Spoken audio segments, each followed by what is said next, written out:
সামনের এমন সিনেমাও হবে। তুফান আসলে ওর কাছে কিছুই না।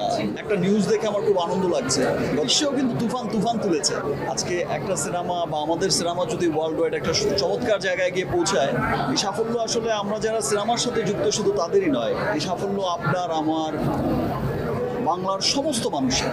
দেখেন, মাননীয় প্রধানমন্ত্রী কিন্তু বরাবরই কিন্তু তারা খুব সংস্কৃতিমনা। ন্যাশনাল অ্যাওয়ার্ডের এমন কোনো অনুষ্ঠান থাকে না যে তিনি আসেন না, এবং দীর্ঘ সময় তিনি বসে থাকেন, সবার সাথে কুশল বিনিময় করেন।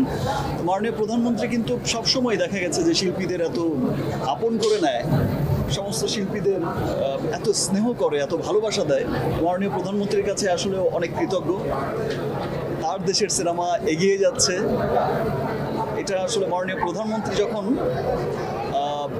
গর্ব করে বলে, তখন গিয়ে মনে হচ্ছে যে না, সত্যি হয়তো আমরা আমাদের যে চেষ্টাটা আমরা করে যাচ্ছি, সেই চেষ্টার পথে, সেই স্বপ্নের পথে আসলে অনেক দূর এগিয়েছি। ধন্যবাদ মাননীয় প্রধানমন্ত্রীকে। সামনের এমন সিনেমাও হবে। তুফান আসলে ওর কাছে কিছুই না। মনে হবে যে কি বিশাল বিজনেস, কি বিশাল সিনেমা বানিয়েছে, কি সুন্দর হয়েছে। আমরা চেষ্টা করে যাচ্ছি।